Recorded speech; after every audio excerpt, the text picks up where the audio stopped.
Bienvenue dans cette vidéo. Je réponds au nom d'Elie Biagé, étudiant à l'Université de Yaoundé 1 en filière physique licence 3. Salut à tous, je suis l'étudiante Chimonana Ken, étudiante à l'Université de Yaoundé 1 en filière physique licence 3. Comme vous l'avez vu à la première page de présentation, cette vidéo va porter sur l'intrication quantique. Pour cela, nous aurons des grandes parties. Avant tout, nous allons d'abord présenter l'approche théorique, puis nous allons passer à la visualisation circuitiste. La première partie aura 4 sous-parties. Nous allons d'abord présenter les objectifs de cette vidéo et établir la différence entre un état intriqué et un état factorisable, expliquer, définir ce qu'on attend par corrélation classique et intrication quantique et présenter les types de corrélations quantiques qui existent. Dans la deuxième partie, nous aurons 3 sous-parties. Nous allons d'abord présenter le site de l'Université Saint-André, qui est le site qui héberge les laboratoires virtuels KIVIS. Nous allons expliquer le fonctionnement du simulateur Nature of Quantum Correlation et qui fera l'objet de notre simulation. Puis nous allons passer à la simulation proprement dite. Comme Elie l'a si bien dit, pour cette vidéo, nous nous sommes fixés des objectifs bien précis parce que nous aimerions qu'après avoir regardé cette vidéo, vous soyez en mesure non seulement d'expliquer la différence entre un état intriqué et un état non intriqué qu'on appelle état factorisable, mais également que vous soyez en mesure d'expliquer les corrélations qu'on peut observer lorsque l'état définissant un système est intriqué. D'accord. La première question qu'on se pose, c'est la différence entre un état intriqué et un état factorisable. Ça, c'est une très bonne question et on tient à préciser que la connaissance de ces deux définitions va vraiment nous aider dans la suite de cette vidéo.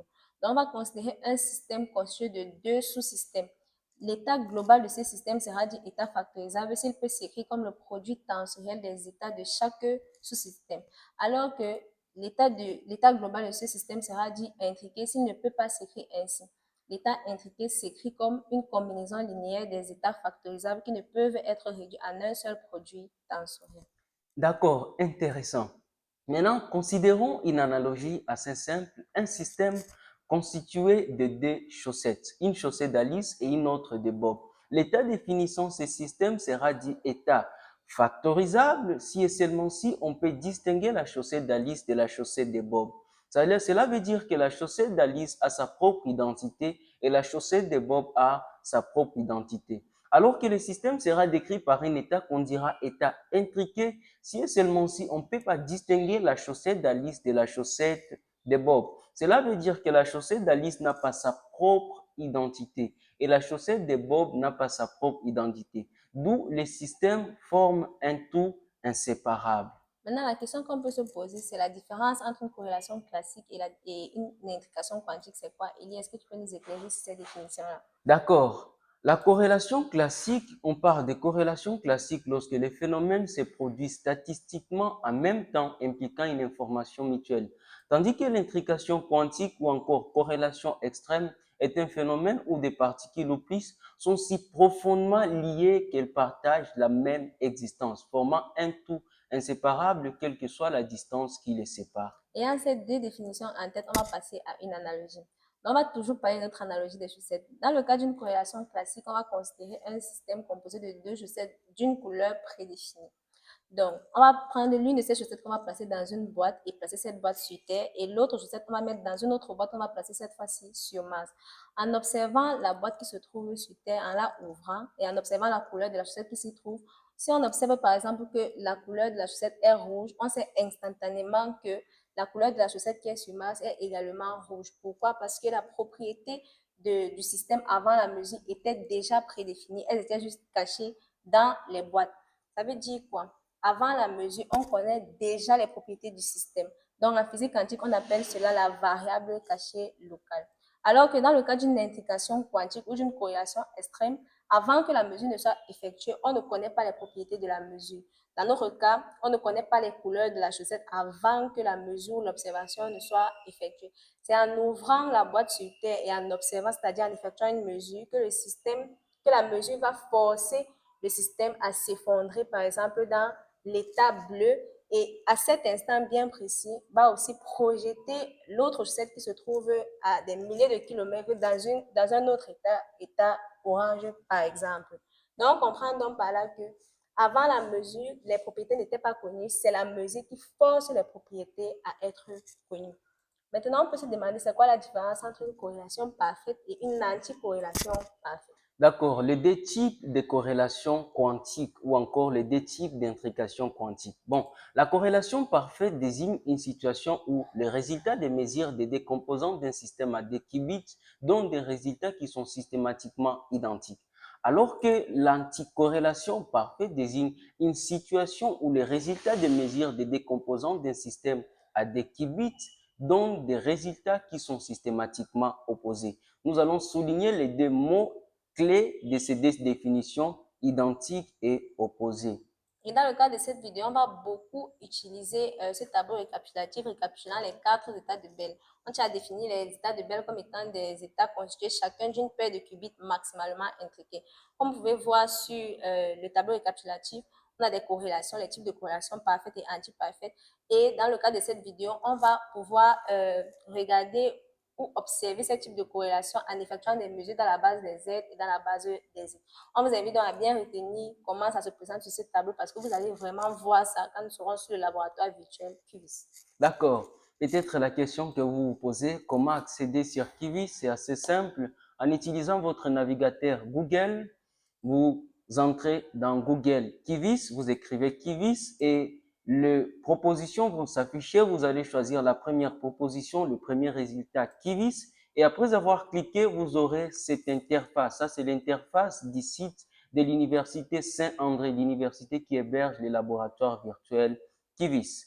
Maintenant, dans notre cas, nous allons plutôt nous intéresser à la simulation Nature of Quantum Correlation. Parmi les simulations qui vont s'afficher dans l'interface QVIS, il y a, après avoir défilé, vous allez trouver cette simulation Nature of Quantum Correlation. Maintenant, nous allons nous rendre au laboratoire virtuel QVIS.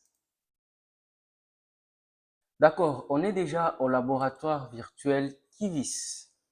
Bon, ces laboratoires, les équipements du laboratoire sont, nous avons une source qui produit ou qui envoie une paire de particules, ça envoie une particule d'un côté et l'autre de l'autre côté. Une particule chez Alice et une autre chez Bob.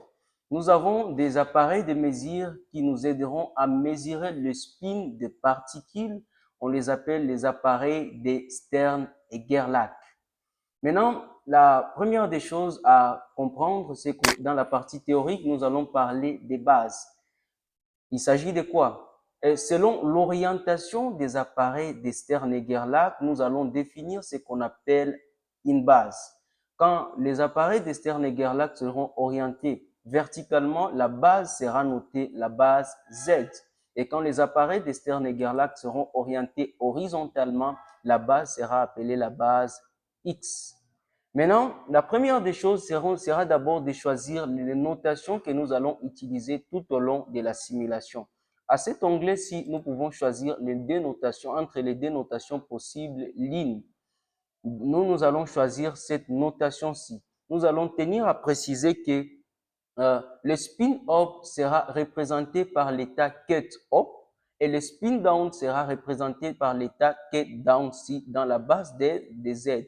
Et le spin up sera représenté par l'état plus dans la base des X et sera représenté par l'état moins dans la base des X. Nous allons maintenir cette notation-ci.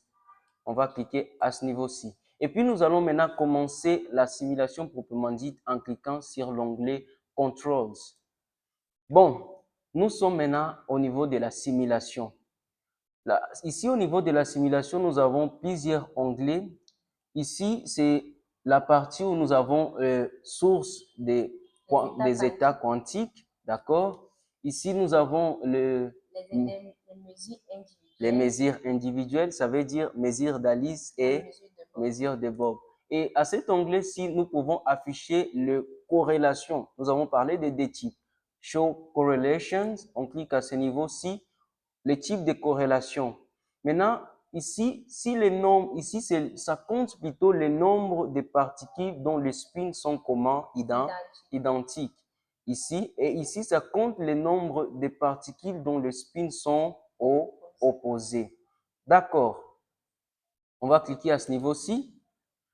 Et peut-être on va ici aussi à ce niveau-ci, nous avons la possibilité maintenant d'envoyer le particule de la source un à un. Et ici à ce niveau-ci, nous pouvons envoyer de façon continue pour essayer de visualiser. Maintenant, la question qu'on peut se poser, c'est que dans le tableau récapitulatif, nous avons des états de Bell. Comment est-ce qu'on peut créer, par exemple, l'état de Bell qui est de B00 dans cette simulation? D'accord. La particularité de cette simulation est qu'elle nous donne la possibilité de créer nous-mêmes nos propres états. Et vous allez essayer de regarder davantage, vous allez essayer de découvrir la simulation, mais nous allons nous intéresser aux états de Bell, qui sont des états qui sont maximalement intriqués. À ce niveau-ci, cet onglet-ci nous permettra de créer nous-mêmes nos propres états. Vous allez cliquer à cet onglet-ci et peut-être nous pouvons nous dire qu'on va créer l'état de Bell qui est de B00 et essayer de visualiser les corrélations, n'est-ce pas? OK, maintenant comment est-ce qu'on crée? Nous allons créer le premier état. Nous savons que l'état qui est de B00 s'écrit 1 sur racine carrée de D qui est de 00 plus qui est de 1.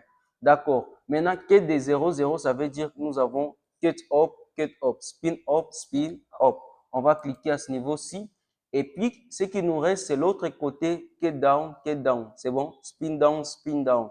Nous allons cliquer à ce niveau-ci. Quand on clique à ce niveau-ci, nous avons directement notre état de Bell ket de B00. Maintenant, essayons maintenant de visualiser le corrélation. Nous allons mettre dans la tête que le premier état représente l'état d'Alice et le deuxième état représente l'état de Bob. Ça veut dire que la mesure sur le kibi d'Alice soit nous donnera soit par exemple spin up, soit par exemple spin down. Si la mesure sur le kibi d'Alice ou la mesure de la particule qui a été envoyée de la source vers Alice donne spin up, automatiquement pour l'état B00, la mesure sur la particule de Bob donnera spin up. Et de même, spin down, spin down. D'accord, essayons de visualiser. Nous allons envoyer la première particule, la deuxième, la troisième. Nous remarquons d'abord que quand Alice a mesuré sa particule, elle a obtenu spin up. Automatiquement, Bob aussi a obtenu spin up. Ça veut dire que la mesure d'Alice a donné spin up et la mesure de Bob a donné spin up. Essayons encore d'envoyer. On voit encore ici, Alice mesure spin down, Bob aussi mesure spin down. On parle de corrélation. Parfait. On a vu ça dans la partie théorique. D'accord. Et on peut remarquer à ce niveau-ci, les corrélations, que le nombre de particules ayant des spins identiques est égal à 5 parce qu'on a envoyé 5 particules et le nombre de particules ayant des spins opposés est égal à 0 parce que on n'a pas obtenu des résultats opposés. Et vous pouvez essayer d'envoyer de façon continue. Et vous aurez toujours le même résultat. Les mêmes résultats. Ce qui est aussi intéressant avec cette simulation, c'est que vous pouvez partir sur le coefficient de corrélation pour effectivement voir comment ça se présente lorsque la corrélation est parfaite ou antiparfaite. On se rend compte que dans le cas d'une corrélation parfaite, le coefficient de corrélation est égal à 1. Prochainement, quand on va voir une corrélation antiparfaite, on va voir que le coefficient de corrélation sera égal à moins 1. D'accord. Maintenant, essayons d'effectuer la mesure dans la base des X. Bon, la base des X. Dans la base des X, essayons d'envoyer le particule. On envoie la première particule, on envoie la deuxième, on envoie la troisième. On se rend compte que la même chose que Alice mesure, c'est la même chose que Bob mesure. Par exemple, dans ce cas-ci, Alice a mesuré spin up. Bob aussi a mesuré spin up. Nous voyons que la nature de la corrélation n'a pas... toujours parfait. Donc, on comprend donc que l'état de Bell qui est de B00, peu importe dans la base dans laquelle la mesure est effectuée, la corrélation reste et demeure parfaite. D'accord. Maintenant, on va maintenant choisir peut-être un autre état. Vous pouvez essayer de vous amuser comme vous voulez et essayer de visualiser davantage.